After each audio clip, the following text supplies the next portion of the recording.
As always happens when you have a really inspiring teacher, they sort of, help you in a direction. So we had a wonderful science teacher, a young guy, who'd actually just come from university and also realized that the stuff that you do at school doesn't necessarily help you so much for university. So he actually ditched the curriculum and decided he's going to teach us organic chemistry, which is the chemistry of life. So I decided biology, chemistry, well, maybe I should try that.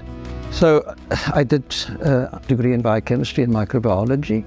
During that time, I had to teach what is called metabolism, which is all the chemical reactions that happen inside living cells.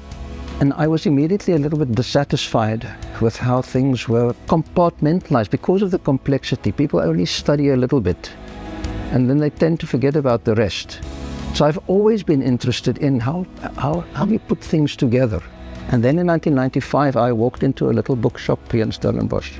And there was one book standing there called Life Itself by a scientist called Robert Rosen. And I took this book home and I read it, and it completely changed the way that I looked at living systems. What is it that makes you living as you sit there? And his idea was, because you are made of fragile components, all your proteins, all your nucleic acids, everything that you're made of has a limited lifetime, yet you live longer than the lifetimes of the components. Now, how's that possible? The only way of doing that is if you are making them all the time. So you are actually producing yourself as you sit there. The question is, how does it work? What type of organization must the processes be related to each other with in order to be able to do that? And I was absolutely fascinated by this. And so what the Oppenheimer Fellowship allowed me to do is to completely change the way that I approached the living cell, where you look at processes, not how fast they happen, but how they are related to each other.